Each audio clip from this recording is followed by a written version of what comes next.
What Are People For? By Wendell. Part 1. Damage. I have a steep wooded hillside that I wanted to be able to pasture occasionally, but it had no permanent water supply. About halfway to the top of the slope, there is a narrow bench on which I thought I could make a small pond. I hired a man with a bulldozer to dig one. He cleared away the trees and then formed the pond, cutting into the hill on the upper side, piling the loosened dirt in a curving earthwork on the lower. The pond appeared to be a success. Before the bulldozer quit work, water had already begun to seep in.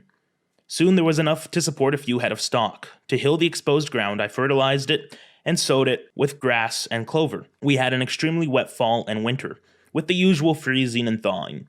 The ground grew heavy with water and soft. The earthwork slumped. A large slice of the wood's floor on the upper side slipped down into the pond. The trouble was the familiar one. Too much power, too little knowledge. The fault was mine. I was careful to get expert advice, but this only exemplifies what I already knew. No expert knows everything about every place, not even anything about any place. If one's knowledge of one's whereabouts is insufficient, if one's judgment is unsound, then expert advice is of little use. In general, I have used my farm carefully. It could be said, I think, that I have improved it more than I've damaged it. My aim has been to go against history and to repair the damage of other people. But now, the damage is my own. The pond was a modest piece of work, and so the damage is not extensive. In the course of time and nature, it will heal. And yet there is damage to my place, and to me. I have carried out, before my own eyes and against my intention, a part of the modern tragedy. I have made a lasting flaw in the face of the earth, for no lasting good. Until that wound in the hillside, my place, is healed, there will be something impaired in my mind. My peace is damaged. I will not be able to forget it. 3. It used to be that I could think of art as a refuge from such troubles, from the imperfections of life. One could take refuge in perfections of art. One could read a good poem, or better, write one. Art is truly permanent. Therefore, what truly mattered. The rest was but a spume that plays upon a ghostly paradigm of things. I am no longer able to think that way. That is because I now live in my subject.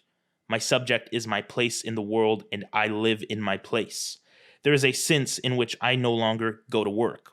If I live in my place, which is my subject, then I am at my work. Even when I am not working, it is my work because I cannot escape it. If I live in my subject, then writing about it cannot free me of it or get it out of my system.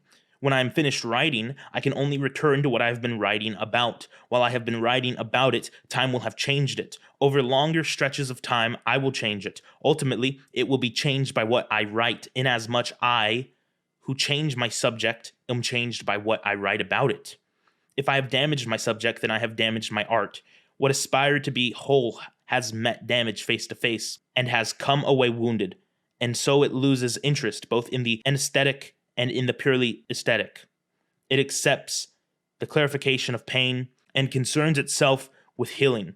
It cultivates the scar that is the course of time and nature over damage, the landmark and mind mark that is the notation of a limit. To lose the scar of knowledge is to renew the wound. An art that heals and protects its subject is a geography of scars. You never know what is enough unless you know what is more than enough. I used to think of Blake's sentence as a justification of youthful excess. By now, I know that it describes the peculiar condemnation of our species. When the road of excess has reached the palace of wisdom, it is a healed wound, a long scar. Culture preserves the map and the record of past journeys, so that no generation will permanently destroy the route. The more local and settled the culture, the better it stays put, the less damage. It is the foreigner whose road of excess leads to a desert.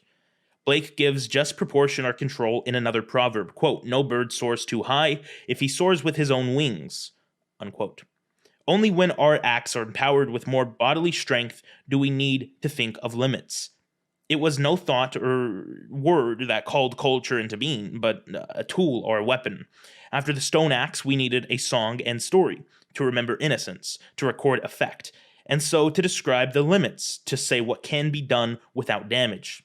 The use only of our bodies for work or love or pleasure or even for combat sets us free again in the wilderness, and we exult. But a man with a machine and inadequate culture, such as I was when I made that pond, is a pestilence. He shakes more than he can hold. End of damage.